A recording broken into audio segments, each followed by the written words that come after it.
എനിക്ക് ഏറെ പ്രിയമുള്ളവരെ എല്ലാവർക്കും എൻ്റെ വിനീത നമസ്കാരം. ഒരു ജന്മത്തിൽ പല ജന്മങ്ങൾ എന്ന നോവലിൻ്റെ 5ാമത് പാർട്ടിലേക്ക് എല്ലാ പേർക്കും സ്വാഗതം. നമ്മൾ സ്റ്റെല്ലയെയും ശാന്തയെയും ഒരിടത്ത് ആക്കിയിട്ടുണ്ട് അല്ലേ. നമുക്ക് അവരുടെ പിന്നാലെ തന്നെ പോയാലോ. ജെസ്സിയും ലിസയും വന്നിട്ടുണ്ട് ഇവിടെ. അപ്പോൾ വില്ലെഴുതുന്നതിൻ്റെ കാര്യത്തെക്കുറിച്ചുള്ള ചർച്ചയിലായിരുന്നു. നമുക്ക് അവിടെ നിന്ന് തുടങ്ങാം.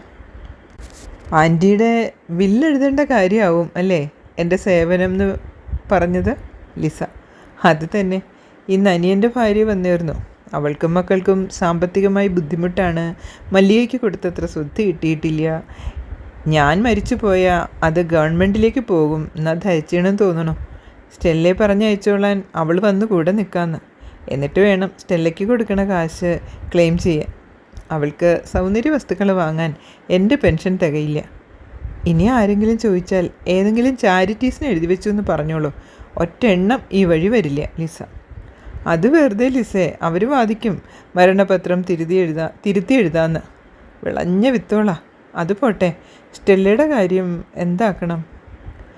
അവളെ വിളിക്കാം അങ്ങോട്ട്. ജെസ്സി എഴുന്നേറ്റ് അടുക്കളയിൽ പോയി. സ്റ്റെല്ല വന്നു. എന്താ ചേച്ചിയുടെ തീരുമാനം ലിസ? ഞാൻ അമ്മയുടെ കൂടെ നിന്നോളാം. അച്ഛൻ കേസിനും പുക്കാറിനും ഒന്നും നിൽക്കാതിരിക്കണം. സ്റ്റെല്ല, നീ നല്ലോണം ആലോചിച്ചിട്ടുണ്ടോ? ഞാൻ പെട്ടെന്ന് സിദ്ധി കൂടിയാലോ? എനിക്ക് ആരോഗ്യമുണ്ടെങ്കിൽ എവിടെയെങ്കിലും പണിയെടുക്കാം. എന്തായാലും ഒരു കിടക്കാടുണ്ടല്ലോ. തമ്പുരാൻ എന്നെ ശിക്ഷിക്കാൻ വിചാരിച്ചിട്ടുണ്ടെങ്കിൽ പണിയെടുത്ത് തിന്നാനുള്ള ആവത് കളഞ്ഞാൽ പോരെ. ഇനി ഇങ്ങനെ ഒരു അവതാരം പരീക്ഷിച്ച് നോക്കാം. സ്റ്റെല്ല, അതെന്താ അവതാരം എന്ന് പറയണേ? ജെസ്സി, അവളുടെ ജീവിതം മുഴുവൻ അലച്ചില്ല. ഓരോ വേഷം കെട്ടും. നിനക്ക് നോവൽ വായിക്കണ പതിവില്ലാത്തതുകൊണ്ടാണ്. പറഞ്ഞാൽ മനസ്സിലാവില്ല. ഭുജങ്കയ്യൻ്റെ ദശാവതാരങ്ങൾ എന്നൊരു കന്നഡ നോവലുണ്ട്. ഒരു ജന്മത്തിൽ കൃഷിക്കാരനായും മുതലാളിയായും പിന്നെ ഭിക്ഷാടക്കാരെ പോലെ വീട് തോറും ഭജന പാടി നടക്കുന്നതും ഒക്കെയായി. അതുപോലെ തന്നെ അവളുടെ ജന്മം. ആൻറ്റി, ചേച്ചി തിരിച്ചു പോകേണ്ട ദിവസം ഞാൻ വരാം. ചേച്ചിയുടെ മോള് വിട്ട വക്കീലായിട്ട്. അച്ഛൻ പിടിച്ചു വെച്ച കാശ് പലിശ അടക്കം തരണം. വീട് വേണമെങ്കിൽ പള്ളി കമ്മിറ്റിക്ക് തിരിച്ചു കൊടുക്കാമെന്ന് ചേച്ചിക്ക് ഒരു മോളുള്ള കാര്യം അച്ഛനോട് പറഞ്ഞിട്ടുണ്ടല്ലോ. ഞാൻ അവരുടെ വക്കീലാവും. അവർക്ക് കുട്ടികളെ നോക്കാൻ ചേച്ചിയുടെ സഹായം വേണം. അവർ ടീച്ചർ.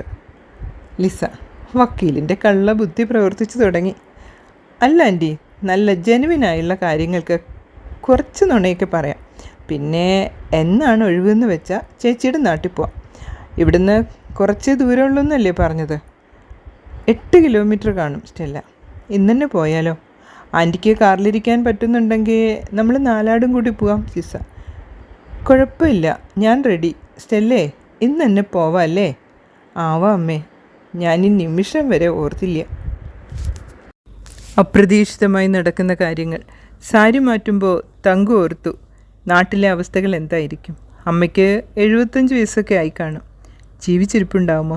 എങ്ങനെയായിരിക്കും സ്വീകരിക്കുക? മകൾ കെട്ടിപ്പോയിട്ടുണ്ടാവുമോ? അതോ അവളുടെ അമ്മയെപ്പോലെ ആരുടെയെങ്കിലും കൂടെ ഓടിപ്പോയോ? കാറിൽ അമ്മയ്ക്കൊപ്പം പിന്നിലിരിക്കുമ്പോൾ അമ്മയ്ക്ക് പരിഭ്രമം മനസ്സിലായിട്ടോ എന്തോ കൈയൊന്ന് അമർത്തി. വിഷമിക്കേണ്ട തങ്കു. സ്റ്റെല്ലയ്ക്ക് പകരം തങ്കു എന്നുള്ള വിളി കേട്ടപ്പോൾ കണ്ണു നിറഞ്ഞു. കൊലപാതകം ചെയ്ത രാത്രിയിലും ജയിലിലായിട്ടും ഒന്നും കരഞ്ഞിട്ടില്ല. ആലിക്കയുടെ അടികൊണ്ട് വേദന കൊണ്ട് പുളയുമ്പോഴും കരഞ്ഞിട്ടില്ല. കുറച്ച് ദിവസങ്ങളായി മനസ്സാകെ മാറി. ഡോക്ടർ രേവതി കുറേയൊക്കെ സ്നേഹം തന്നിരുന്നു. ജയിലിലെ ടീച്ചറും ഓരോ കാര്യങ്ങൾ പറഞ്ഞും ഉപദേശിച്ചും സന്തോഷത്തോടെ പെരുമാറിയിരുന്നത്.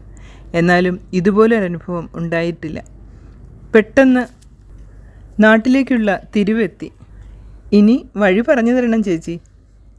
ലിസ, വലത്തോട്ട് തിരിഞ്ഞോളൂ. ഒരു നെല്ലുകുത്ത് കമ്പനി കാണും. അതൊക്കെ ഇപ്പോഴും ഉണ്ടാവുമോ? ഒരു കളരിക്കൽ വേണുഗോപാല പണിക്കരെന്ന ബോർഡ് കാണുന്നുണ്ടല്ലോ. നിനക്കറിയോ ജെസ്സി? അതന്നെ. വഴി അവരുടെ വീട് കഴിഞ്ഞാൽ ഒരു കുഞ്ഞ് ഇടവഴി കാണും. തങ്കപ്പണിക്കരുടെ മോൻ വേണു കുഞ്ഞാഞ്ഞയുടെ കൂടെ പഠിച്ചേർന്നു. തങ്കപ്പ പണിക്കർ മരിച്ചുപോയി ഉണ്ടാവും. വഴിയിലെ വീടുകളൊന്നും കണ്ടാൽ അറിയണില്ല. ഒക്കെ വലിയ ടെറസ് കെട്ടിടങ്ങൾ. ചേച്ചി പാത്തിരുന്ന ടീച്ചറുടെ വീടും പണിക്കരുടെ വീടും മാത്രമേ അന്ന് കുറച്ച് വലുതായുള്ളൂ. പിന്നെ പാടത്തെ നാരായണേട്ടൻ്റെ മോൻ ഗോപി പണിയാൻ പോയി ഒരു കോൺട്രാക്ടറായി. ടീച്ചറോടൊത്ത് വലിയ തമ്പുരാൻ്റെ മക്കൾ വിറ്റ സ്ഥലമൊക്കെ വാങ്ങി ഒരു ടെറസ് വീട് വെച്ചു. പണിക്കരുടെ വീടിനടുത്തെത്തി. വലിയ ബംഗ്ലാവ്. പഴയ വീട് പൊളിച്ചു കളഞ്ഞിരിക്കുന്നു. ഇനി ഇടത്തോട്ടുള്ള ചെറിയ വഴി ആശാരിമാരുടെ 2 വീട് കഴിഞ്ഞാൽ തൊട്ടതായിരുന്നു. അവിടെ 4-5 വീടുകളായി. വീട് നിന്നിരുന്ന സ്ഥലത്തെത്തി. അവിടെ 2 ചെറിയ വീടുകൾ. ഇവിടെ നിർത്തിക്കോളാം. ലിസ കാറ് നിർത്തി. ഞാനൊന്ന് ഇറങ്ങി അന്വേഷിക്കാം. 2 വീടുകളും ചെറുത് തന്നെ. ഒരു വീട് പൂട്ടിക്കിടക്കുന്നു. അടുത്ത വീട്ടിൽ കയറി ബെല്ലടിച്ചു. ഒരു ചെറുപ്പക്കാരി വന്നു. ഇവിടെ പാണന്മാരുടെ വീടുണ്ടായിരുന്നില്ലേ? ഉവ്, ആ അടഞ്ഞു കിടക്കുന്ന വീട്. ആ ചേച്ചി പണിയെടുക്കുന്ന വീട്ടിലെ തള്ളയ്ക്ക് വയ്യാത്തതുകൊണ്ട് അവിടെ താമസാ ആ സ്ത്രീ. ബാക്കിയുള്ളവരോ? അവിടുത്തെ മൂത്ത ചെക്കൻ ദുബായിക്കാരനായപ്പോൾ എറണാകുളം ഭാഗത്ത് വീട് വെച്ചു. എല്ലാവരെയും കൊണ്ടുപോയി. ഒക്കെ അവിടുത്തെ ഒരു ചേച്ചി മാത്രമേ ഇവിടെ ഉള്ളൂ. അത് കുട്ടിക്കാലം മുതലേ പണിക്ക് നിൽക്കുന്ന വീട്ടിലെ തള്ള കിടപ്പാ. അതിനെ നോക്കാൻ നിൽക്കുക. അത് മരിച്ചാൽ ആ ചേച്ചിയും പോവും. ആ സ്ത്രീ. നിങ്ങൾ ഈ സ്ഥലം വാങ്ങിയതാ? അതെ, ഇവിടുത്തെ ആ ചേച്ചിയുടെ പാപ്പന്മാരുടെ സ്ഥലം ഞാൻ വാങ്ങിയതാ. നിങ്ങളേതാ? ആ സ്ത്രീ. ഞാൻ അവരുടെ ഒരു ബന്ധുവീട്ടിലെ. ശരി, ഞാൻ ആ ചേച്ചിയെ പോയി കാണട്ടെ. തിരിഞ്ഞു നടന്നു. ഇറങ്ങി വന്ന ലിസയും കാറിൽ കയറി. നമുക്ക് വന്ന വഴിയിൽ നിന്ന് നേരെ കുറച്ചും കൂടി പോകണം. അവിടെയാ ചേച്ചി പണിക്ക് നിൽക്കണം വീട്. ലിസ മുന്നോട്ട് കുറച്ച് കൊണ്ടുപോയി കാറ് തിരിച്ച് പിന്നാക്കം എടുത്തു. ടീച്ചറുടെ വീടിനടുത്തെത്തി. ഇവിടെ തന്നെ നിർത്തിക്കോളൂ. ടീച്ചറുടെ വീടിന് മാത്രം പറയത്തക്ക മാറ്റമില്ല. പഴയ 4 കെട്ട് തന്നെ. പടിപ്പുര തട്ടിക്കളഞ്ഞ് ഗേറ്റ് വെച്ചിരിക്കുന്നു. ചേച്ചി, ആ ഗേറ്റ് ഒന്ന് തുറക്ക്, കാറകത്തിടാം. ലിസ ഗേറ്റ് തുറന്ന് അകത്ത് കിടന്നപ്പോഴേക്കും കാറിൻ്റെ ശബ്ദം കേട്ടിട്ടാണെന്ന് തോന്നുന്നു ഒരു സ്ത്രീ വാതിൽ തുറന്ന് ഉമ്മറത്ത് വന്നു. കാർത്തി ചേച്ചി. എന്താ പറയേണ്ടത്? ആരാ? ഞാൻ തങ്കു. എൻ്റെ ഉണ്ണിയെ, നീ എവിടെ ആയിരുന്നു? ചേച്ചി പൂണ്ടടക്കം പിടിച്ച് കരഞ്ഞു. കുട്ടിക്കാലത്ത് അങ്ങനൊരു സ്നേഹമോ കെട്ടിപ്പിടുത്തമോ ഉണ്ടായിരുന്നില്ല. കാറിലാരാ? അവരോട് കയറിയിരിക്കാൻ പറയേ. ചേച്ചി കൂടെ കാറിനടുത്തേക്ക് വന്നു.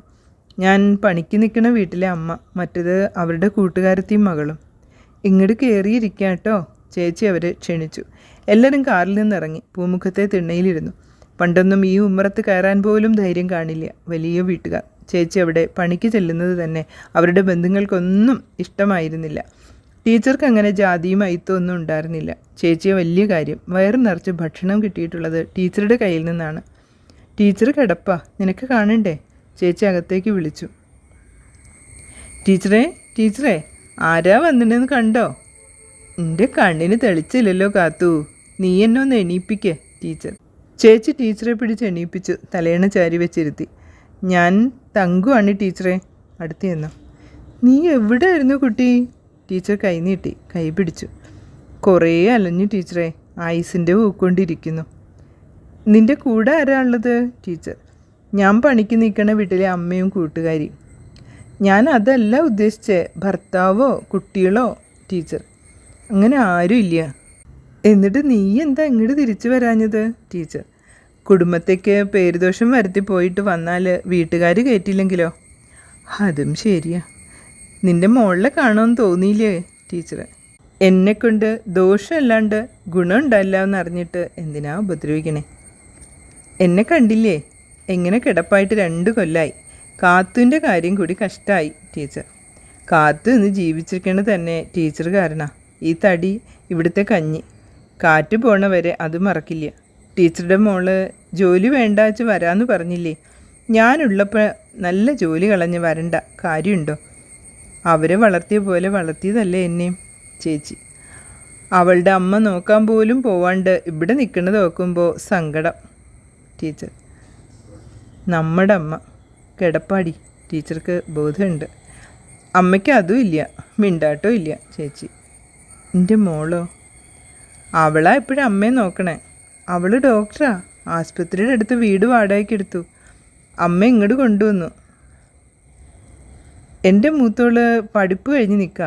അവളാ പകല് നോക്കണേ. ചെറിയോള് കോളേജിൽ പഠിക്കുന്നതും അവിടുന്ന് തന്നെ. ഇവിടെ ടീച്ചർ കിടപ്പായപ്പോൾ അവരും ഇവിടെ തന്നെയായിരുന്നു. ഞാൻ നിൻ്റെ മോളെ വിളിക്കട്ടെ? ചേച്ചി ഫോണെടുത്ത് ഡയൽ ചെയ്തു. മോളെ, മേമ ആസ്പത്രിയിൽ നിന്ന് വന്നാ? മറുപടി പറഞ്ഞത് എന്താണെന്ന് മനസ്സിലായില്ല. വന്നാൽ വിളിക്കാൻ പറയേ. മേമയുടെ അമ്മ വന്നിട്ടുണ്ട്. ചേച്ചി കട്ട് ചെയ്തു. നിന്നോട് വിശേഷമൊന്നും പറഞ്ഞില്ലല്ലോ. നിൻ്റെ കുഞ്ഞാഞ്ഞ അന്ന് നാട് വിട്ടിട്ട് 5 കൊല്ലം കഴിഞ്ഞാൽ വന്നത്. അവൻ ബോംബെയിൽ കിടന്ന് തിരിഞ്ഞ് പേർഷ്യ പോയി. നല്ല കാശാക്കിയിട്ടാണ് വന്നത്. ആദ്യം എല്ലാവരെയും കൂട്ടി എറണാകുളത്ത് വാടകയ്ക്ക് പോയി. പിന്നെ സ്ഥലം വാങ്ങി. അനിയന്മാരെയും കൊണ്ടുപോയി. പെൺകുട്ടികളെ പഠിപ്പിച്ചു, കെട്ടിച്ചു വിട്ടു. താഴെയുള്ള രണ്ടാളും ഒരാൾ ഡോക്ടറായി, മറ്റുള്ള നേഴ്സ്. അവൾ ഇംഗ്ലണ്ടിലാണ്. സായിപ്പിനെ കെട്ടി. നിൻ്റെ മോള് കല്യാണം കഴിക്കാൻ സമ്മതിക്കണില്ല. ഡോക്ടറല്ലേ. നമ്മുടെ വീട്ടിലെല്ലാവരെയും നന്നായി. ഞാനും നീയും മാത്രമേ ഇങ്ങനെയുള്ളൂ. എന്നെ ഇവിടെ പണിക്ക് വന്നിരുന്ന തമിഴനാ കെട്ടിയത്. നീ പോയി 2 കൊല്ലം കഴിഞ്ഞിട്ടാ. ടീച്ചർക്ക് പേടിയായി ഞാൻ അയാളുടെ കൂടെ ഓടിപ്പോയാലാന്ന്. കല്യാണം കഴിച്ചു കൊടുത്തത് ടീച്ചറാ. കുറേ കൊല്ലം കഴിഞ്ഞാൽ ഞാൻ പെറ്റത്. 2 എണ്ണത്തിനെ പെറ്റപ്പോൾ അയാൾ ചത്തുപോയി. ആങ്ങളെ കൊണ്ടുപോകാമെന്ന് പറഞ്ഞു. അപ്പോഴേക്കും അവൻ കെട്ടി. ഈ കുട്ടികൾ 2ഉം പഠിക്കണം. ഇനി ഞാനും കുട്ടികളും കൂടി പരാധീനമാവണ്ടെന്ന് വെച്ചു. നമ്മുടെ സ്ഥലം പങ്കുവെച്ച് കിട്ടിയത് എൻ്റെ പേരിലാക്കി തന്നു. പെരവയ്ക്കാനും സഹായിച്ചു. കാശ് അയച്ചു തരാറുണ്ട്. ഫോൺ റിങ് ചെയ്തു. ചേച്ചി ഫോൺ എടുത്തു. നിൻ്റെ തങ്കു ഇവിടെ എൻ്റെ അടുത്തുണ്ട്, കൊടുക്കട്ടെ ഫോൺ? ചേച്ചി ഫോൺ കയ്യിൽ തന്നു. തങ്കു ഇപ്പോൾ എവിടെയാ? അയ്യന്തോളൊരു വീട്ടിലാണ്. ഒരു വയസ്സായ ആളെ നോക്കാൻ നിൽക്കുക. താമസിക്കുന്ന സ്ഥലം അഡ്രസ്സും ചേച്ചിയുടെ ഫോണിൽ കൂടെ ഒന്ന് വാട്സപ്പ് ചെയ്യൂ. ചേച്ചിക്കറിയാം. ഞാൻ ഞായറാഴ്ച വരാം. അവൾ ഫോൺ വെച്ചു. അറിയാതെ സങ്കടം വന്നു. ചേച്ചിയെ കെട്ടിപ്പിടിച്ച് കരഞ്ഞു. കാത്തു, ഉമ്മറത്തിരിക്കണവർക്ക് ചായ വെച്ച് കൊടുക്ക. ടീച്ചറുടെ ഓർമ്മപ്പെടുത്തലിൽ ചേച്ചി ഉമ്മറത്തേക്ക് പോയി. ഞാനൊരു ചായ വെച്ച് തരാം. ടീച്ചറെ കാണണ്ടേ? അകത്തേക്ക് പോരുക. ചേച്ചി അവരെ ടീച്ചറുടെ മുറിയിലേക്ക് കൊണ്ടുപോയി. ഈ അമ്മ വീണപ്പോൾ ഹോം നഴ്സായി വന്നതാ. ഇനി തിരിച്ച് ഏജൻസിയിൽ പോണ്ടാന്ന് തീർപ്പാക്കി. ഈ അമ്മയും ഒറ്റയ്ക്ക്, ഞാനും ഒറ്റയ്ക്ക്. എൻ്റെ സ്ഥിതി കണ്ടില്ലേ? ആരെയും ഉപദ്രവിക്കാണ്ട് ഗതി വരുത്തല്ലേ എന്നാ എത്ര പ്രാർത്ഥിച്ചതാ. യോഗം അനുഭവിച്ച് തീർക്കണ്ടേ ടീച്ചർ. അവരിരുന്ന് വർത്തമാനം പറയുന്നതിനിടയിൽ അടുക്കളയിൽ ചേച്ചിയുടെ അടുത്തേക്ക് നടന്നു. പണ്ട് ചേച്ചിയും അനിയത്തിയുമായി സംസാരിക്കലും സ്നേഹിക്കലും ഒന്നും ഉണ്ടായിരുന്നില്ല. ചേച്ചി ടീച്ചറുടെ വീട്ടിൽ തന്നെ. വല്ല സദ്യയും കഴിഞ്ഞാൽ ടീച്ചറൊക്കെ പകർന്ന് വീട്ടിലേക്ക് കൊടുത്തയക്കും. ടീച്ചറുടെ കുട്ടികളുടെ പഴയതാ താഴെയുള്ള കുട്ടികൾ ഇട്ട് നടക്കുക. ചേച്ചിക്ക് ടീച്ചർ വാങ്ങിയത് പുതിയത് വാങ്ങിക്കൊടുക്കും ഇടയ്ക്കൊക്കെ. തങ്കുവിൻ്റെ പ്രായത്തിൽ കുട്ടികളില്ല അവിടെ. എല്ലാവർക്കും ചായ കൂട്ടാനല്ലേ? പാല് നാഴിയേ ഇരിപ്പുള്ളൂ. നാഴിപ്പാൽ എപ്പോഴും കരുതും. ടീച്ചറെ കാണാൻ തോനെ ആൾക്കാർ വരും. സ്കൂളിലെ ടീച്ചർമാർ പഠിപ്പിച്ച കുട്ടികൾ, പിന്നെ സഹായിച്ച തോനെ ആൾക്കാരുണ്ട്. ഒക്കെ വരും ചേച്ചി. ഇത്രയും നല്ലത് ചെയ്യുന്ന ആൾക്കും ഇങ്ങനെയൊക്കെ വന്നല്ലോ. അപ്പോൾ നമ്മൾ സങ്കടപ്പെടണ്ടല്ലേ? നിൻ്റെ കുഞ്ഞാഞ്ഞയ്ക്ക് നല്ല മനസ്താപമാണ്. അവനാ നിന്നെ പിഴപ്പിച്ചതെന്ന് പറഞ്ഞ് കരയും. കുറേ അന്വേഷിച്ചിട്ടുണ്ട് നിന്നെ. പഴയ സ്വഭാവമൊന്നുമില്ല അവന്. എന്തോരം സ്നേഹ താഴാദികളോട്. 2 അനിയത്തിമാരെ കെട്ടിച്ചു വിട്ട് അന്യന്മാരെ പേർഷ്യയ്ക്ക് കൊണ്ടുപോയിട്ടാ അവൻ പെണ്ണ് കെട്ടിയുള്ളൂ. പെണ്ണ് ടീച്ചറാ. 2 കുട്ടികളുമായി. നമ്മുടെ വീട്ടിൽ എല്ലാവരും തമ്മിൽ അങ്ങനെ സ്നേഹം ഉണ്ടാവുമെന്ന് ഞാൻ വിചാരിച്ചിട്ടില്ല. കുഞ്ഞാഞ്ഞ ആദ്യം ചാടിപ്പോയി, പിന്നാലെ ഞാനും. അതുപോലെ എല്ലാം തലതെറിച്ച് പോയി ഉണ്ടാവുമെന്നാണ് വിചാരിച്ചേ. എൻ്റെ മോൾക്ക് കഥയൊക്കെ അറിയോ? അവൾ വലുതായപ്പോൾ അമ്മ എല്ലാം പറഞ്ഞു കൊടുത്തു. അതുവരെ അമ്മ പെറ്റ തന്നാന്നാണ് വിചാരിച്ചിരുന്നത്. പെൺകുട്ടി അതോടെ ആരോടും മിണ്ടാതായി. പഠിപ്പിൽ മാത്രം ശ്രദ്ധ. പഠിപ്പ് കഴിഞ്ഞ് ജോലി കിട്ടിയിട്ടും കല്യാണം കഴിക്കാൻ കൂട്ടാക്കണില്ല. ചേച്ചി അലമാര തുറന്ന് ഒരു പ്ലേറ്റിൽ ചക്ക വറുത്തതെടുത്തു. ട്രേയിൽ ചായക്കപ്പും 4 റേത്തിട്ട് ഡൈനിങ് ടേബിളിൽ കൊണ്ടുവച്ചു. വന്ന് ചായ കുടിക്കാം കേട്ടാ. ഇതൊന്നും വേണ്ടായിരുന്നു അമ്മ. അയ്യോ, ടീച്ചർക്ക് വീട്ടിൽ വന്നവർക്ക് ചായ കൊടുക്കാഞ്ഞാൽ ഓർക്കം വരില്ല ചേച്ചി. അമ്മയും ജെസ്സിയമ്മയും ലിസയും എഴുന്നേറ്റ് ഡൈനിങ് ടേബിളിന് മുന്നിലിരുന്നു. ചക്ക വറുത്തത് സൂപ്പർ ലിസ. വീട്ടിൽ വറുത്തതല്ലേ? അമ്മ: അതെ, ഞാൻ വറുത്തതാ. എനിക്കിവിടെ വലിയ പണിയൊന്നുമില്ല. ടീച്ചറിട്ട് വളപ്പിൽ പോവില്ല. ചക്ക വറുക്കും, കായ വറുക്കും, ചക്ക വരട്ടും, കൊണ്ടാട്ടം ഉണ്ടാക്കും. ടീച്ചറെ കാണാൻ വരുന്നവർക്കൊക്കെ എന്ത് കൊടുത്താലും ടീച്ചർക്ക് മതിയാവില്ല. എനിക്ക് നേരം പോക്കും ചേച്ചി. എല്ലാവരും ചായ കുടിച്ചെണീറ്റു. ടീച്ചറോട് യാത്ര പറയാൻ പോയി. കാത്തോയ്, അവർക്ക് കൊടുക്കാൻ ചക്കയും മാങ്ങയൊന്നുമില്ല. കാറിലല്ലേ വന്നേണേ? കൊടുക്കാൻ ടീച്ചറെ. 2 കടച്ചക്കയും 1 കുല കായും ഉണ്ട്. പറ്റിയാൽ താഴത്തു നിന്നൊരു ചക്കയും കുത്തിയിട്ട് കൊടുക്കാം. അകത്ത് നിന്ന് ടീച്ചറുടെ കാല് തൊട്ട് തൊഴുതു. ഞാൻ വരണ്ട് ഇനിയും. എന്നെ സ്നേഹിക്കുന്നവർ ആരും ഉണ്ടാവില്ല എന്ന് വിചാരിച്ചാൽ ഇങ്ങോട്ടൊന്നും വരാഞ്ഞത്. അത്രയ്ക്കുള്ള ബുദ്ധിയില്ല. അതല്ലേ തങ്കുവിനുണ്ടായിരുന്നുള്ളൂ. ചേച്ചി ലിസയ്ക്കൊപ്പം കാറിൻ്റെ ഡിക്കിയിൽ ചക്കയും മാങ്ങയും കടച്ചക്കയും കായയും ഒക്കെ എടുത്തു വെച്ചു. ലിസ വേറൊരു കവർ പൊക്കി കാട്ടി എല്ലാവർക്കും. ഇതെന്താന്ന് കണ്ടോ? കറിവേപ്പിലയും മാമ്പഴം ഒക്കെ കട്ടുകൊണ്ട് പോവാൻ പാടില്ല എന്നറിഞ്ഞൂടെ? മണം തട്ടി കണ്ടുപിടിക്കും അമ്മ. ഇവൾ പറമ്പിലേക്ക് ഇറങ്ങണ കണ്ടപ്പോഴേ ഞാൻ വിചാരിച്ചു എന്തെങ്കിലും പൊക്കാണ്ടേ പോരില്ലയെന്ന്. ജെസ്സി ആൻറ്റി, എന്തോരം മാമ്പഴം വീണ് വെറുതെ പോണത്. ഒറ്റ കുട്ടിക്ക് വേണ്ട, ഞങ്ങളുടെ കുട്ടിക്കാലത്ത് ഒറ്റ മാമ്പഴം വെറുതെ പോയില്ല. വീഴും മുമ്പേ വീട്ടിലെയും നാട്ടിലെയും കുട്ടികൾ പറക്കിയിട്ടുണ്ടാവും. വരുന്ന നേരത്തെ അറിഞ്ഞാൽ ഞാൻ പറക്കി വെച്ചേനെ. സന്തോഷത്തോടെ കാറിൽ കയറി. തീർന്നില്ലേ തങ്കു നിൻ്റെ സങ്കടം? നിൻ്റെ മകൾ ഡോക്ടറാവുന്ന സ്വപ്നത്തിൽ കരുതിയുണ്ടോ? അതിലേറെ ചേച്ചി ഉണ്ണിയേന്ന് പറഞ്ഞ് കെട്ടിപ്പിടിച്ച ഇനി ചത്താലും വേണ്ടില്ലെന്ന് തോന്നി. അന്ന് എന്നെ ഇങ്ങനെ ഒരാൾ കെട്ടിപ്പിടിച്ച് സമാധാനിപ്പിക്കാൻ ഉണ്ടായിരുന്നെങ്കിൽ ഞാൻ എങ്ങോട്ടും പോയിരുന്നില്ല. പുതിയൊരാളായാണ് വീട്ടിൽ വന്ന് കയറിയത്.